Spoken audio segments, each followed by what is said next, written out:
Hors sentier, des récits de pèlerinage. Salut, nous, c'est Hors sentier.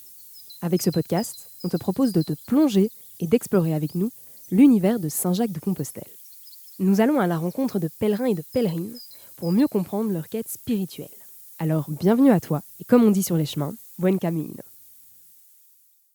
Pour ce premier épisode, on te propose de rencontrer Gaspard. Il a 23 ans et il est batteur. Il a fait le chemin il y a quelques années déjà, mais le chemin résonne toujours tout autant en lui. Je suis parti le 11 juillet 2020, du coup. À la base, il devait faire le chemin à deux. Et puis, ça s'est jamais fait. Et du coup, il m'avait dit que ce serait chouette qu'on fasse ça ensemble, qu'on fasse une étape et tout. Et au final, ça s'est pas fait. Et un soir, je sais pas, j'étais en soirée, c'est un truc qui est revenu. Et c'est un peu arrivé comme une évidence, en mode il faut que je fasse ça. Je sais pas pourquoi. Mais je pense que c'était aussi parce que du coup, j'avais 20 ans et que c'était un peu à un moment où j'avais besoin, je vivais encore chez mes parents à l'époque, et je sens que j'avais besoin d'un peu me séparer comme ça, de faire un peu un voyage qui pourrait être une étape dans la séparation avec mes parents, dans le truc d'entreprendre quelque chose tout seul en fait, aussi beaucoup. Et du coup, voilà, c'est pas tellement pour des raisons sportives ou spirituelles, quoi. C'est vraiment plus un truc, vu que j'aime beaucoup la marche, ça me dérange pas d'être seul. Bon, on n'est qu'au début de l'interview, et Gaspard nous annonce qu'il n'y allait pas pour des raisons spirituelles. Est-ce qu'on fait fausse route ? Mais on se pose quand même la question. Est-ce que même si ce n'est pas une quête spirituelle qui nous pousse sur Compostelle, on n'y est pas confronté malgré nous ? Moi, c'est pas ce qui m'a motivé de base, mais disons que j'ai quand même un truc assez marrant par rapport à l'image du Christ et tout. C'est quand même une image depuis enfant, vu que j'ai mon grand-père qui habitait en Espagne quand il était jeune, m'a beaucoup emmené à la Semaine Sainte en Espagne.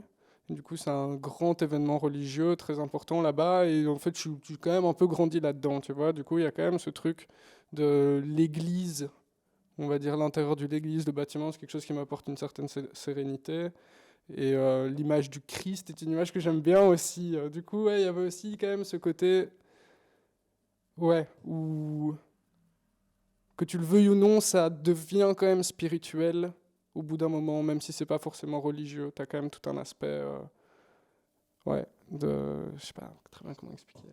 C'est très personnel, en fait, quand même. Et tout le monde vient avec des raisons très personnelles qui dépendent vraiment. T'en as vraiment, c'est vraiment purement pour l'aspect sportif, le fait de beaucoup marcher et tout. Puis t'en as qui, sans dire que c'est forcément religieux, c'est une quête pour se retrouver, pour ouais, se retrouver un instant seul avec soi-même, ou des gens qui ont besoin de prendre des décisions dans la vie, parce que quand tu marches, t'as un peu une façon de réfléchir qui est différente aussi. Et à ce moment-là, on se rend compte en fait que parler spiritualité, c'est pas facile. Ça touche à ce qu'il y a de plus intime chez les personnes. Les croyances, les ressentis. Donc mettre des mots dessus, c'est compliqué. En discutant avec Gaspard, il nous raconte comment il a été confronté à la spiritualité. C'est plus du coup l'environnement général que les gens, que les pèlerins en tout cas.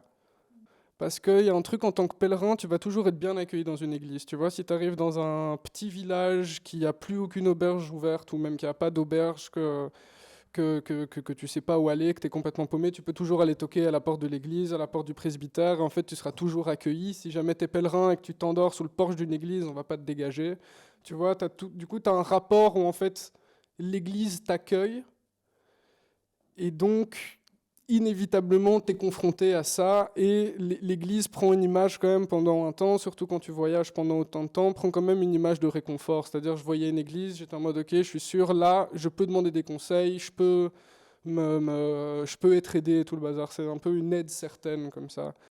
Gaspard nous explique que parfois, ce n'était pas tellement les pèlerins et les pèlerines qui le questionnaient sur sa spiritualité, mais plutôt les prêtres. Ouais, des prêtres, des gens que tu rencontres sur le chemin qui, eux, parfois en étant très croyants, peuvent ne pas comprendre les raisons que tu as à faire ce chemin, qui pourrait avoir une signification particulière. Et du coup, ouais, ils ont quand même beaucoup d'interrogations là-dessus, en fait. Pourquoi tu le fais? Quelles sont les raisons? Et pourquoi ce chemin-là? Et tout. C'est vrai ça. Comment ça se fait qu'il y a encore tant de personnes qui font ce pèlerinage alors qu'elles ne sont pas religieuses ? Donc on questionne Gaspard. Pourquoi avoir choisi ce chemin et pas un autre ? Je pense parce que il y a quand même la rencontre. Tu vois, en faisant Compostelle, tu es sûr que tu vas croiser d'autres gens. Je pense que dans d'autres chemins de randonnée aussi, mais il y a moins ouais, cette certitude d'avoir un chemin là où tu vas vraiment, ouais, rencontrer des gens qui font le même itinéraire que toi, qui ont le même objectif que toi.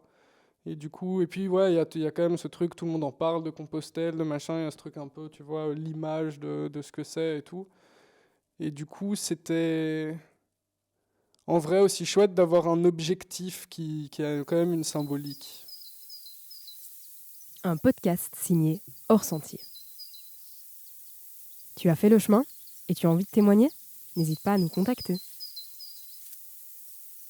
Rejoins-nous sur nos réseaux sociaux Hors Sentier, sur Instagram, TikTok, Facebook, YouTube